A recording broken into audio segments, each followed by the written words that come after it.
കണ്ടിട്ടാണ് എനിക്ക് കഴിക്കാൻ തോന്നുന്നു. എന്ത് കെട്ടിയാണെ അയച്ചു കൊടുക്കാം. ഹായ്, വീഡിയോ കൊള്ളാല, അടിപൊളി ബർഗർ. ഒരു തമ്പ് കൊടുത്തേക്കാം.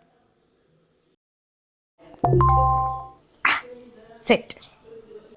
അമ്മച്ചി, ഇന്ന് എനിക്ക് ചോറ് വേണ്ടട്ടാ.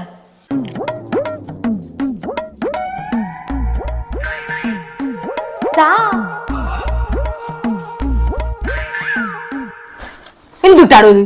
റെയിൻകോട്ട് നനഞ്ഞിട്ടുണ്ട് തോന്നട്ടോ, ഒന്ന് വിരിച്ചിട്ടേക്ക്. മറ്റേതോടെ മറ്റേ ഞാനൊന്നും കൊണ്ടുപോയിട്ടില്ല. വേറെ ഞാനൊരു വീഡിയോ അയച്ചു തന്നിട്ടുണ്ടായിരുന്നില്ലേ? ആ, മറ്റേ ബർഗറിന്റെ വീഡിയോ അല്ലേ? ആ, അപ്പൊ തന്നെ ഞാൻ തമ്പിട്ടിട്ടുണ്ടായിരുന്നില്ല. ഞാനും കൂട്ടുകാരന്മാരും കൂടി കഴിഞ്ഞപ്പോ പോയി കഴിച്ച്. സൂപ്പറാണ്ട, നല്ല സ്ഥലമാണ്. നോക്കിയേ, നല്ല മണമില്ലേ? എനിക്ക് എവിടെ ഇടും? അതിന് നീ വേണോന്നൊന്നും പറഞ്ഞില്ലല്ലോ. അതിന് വേണോന്ന് സെപ്പറേറ്റ് പറയണോ? കണ്ടാ മനസ്സിലാക്കി കൂടെ? അല്ല, വേണോന്ന് ഇങ്ങനെ അടിയിൽ ഇങ്ങനെ ചെറുതായിട്ട് എന്തിട്ടാണ്? കറക്കി കറിയൊക്കെ ഉണ്ട്, പക്ഷേ നിനക്കുള്ള ചോറില്ല.